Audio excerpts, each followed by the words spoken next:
अगर आप भी चाहते हैं कि दिल म्यूजिक भोजपुरी के ऑडियो एंड वीडियो सबसे पहले आप तक पहुंचे तो लाल बटन दबाकर चैनल को सब्सक्राइब जरूर करें और साथ में घंटी वाला निशान को जरूर दबाएं।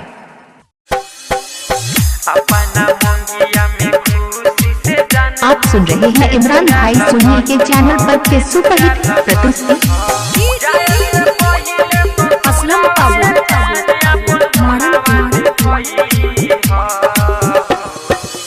अपना मंगिया में खुशी से जान तू से नूरा लगई है। अपना मंगिया में खुशी से जान तू से नूरा लगई है।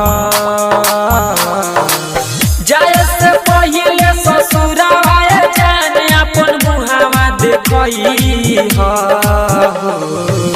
मरी जाई तो ओढ़नी के अपना कफन ओढ़ई है। जाय से पहिले ससुरावा जान अपन मुहावा देखई है। अपना मंगिया में खुशी से जान तू से नूरा लगई है।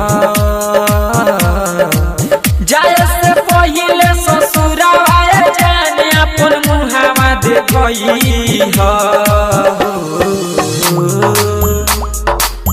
अपना मंगिया में खुशी से जान तू से नूरा लगई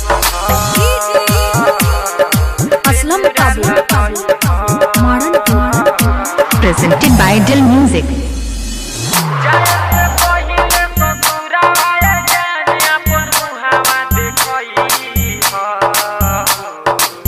राती में घर के पीछे मिलल कैसे भूली तू जईबू। हमारा जईसन लइका रानी कतही नहीं तू पैबू। आईबू हम तारा शादी के दिन नहीं हमके भगई है। जाय से पहिले ससुरावा जान अपन मुहावा देखई है। अपना मंगिया में खुशी से जान तू से नूरा लगई है।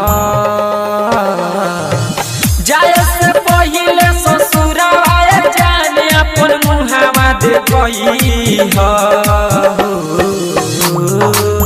अपना मंगिया में खुशी से जान तू से नूरा लगई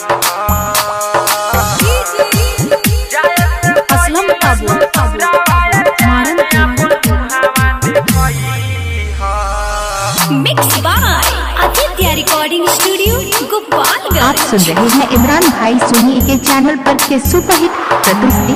याद पार कहत रहलू हमके ना तू भूलई हो। छत पर चढ़ के पूछत रहलू खाना तू खइला कि अब पूछी आनंद बाबू के तू ही बतई है। जाय से पहिले ससुरावा जान अपन मुहावा देखई है। अपना मंगिया में खुशी से जान तू से नूरा लगई है। जाय से पहिले ससुरावा जान अपन मुहावा देखई है। पता पारसा और प्रसिरिसिया तमकुही रोड। प्रेजेंटेड बाय दिल म्यूजिक भोजपुरी।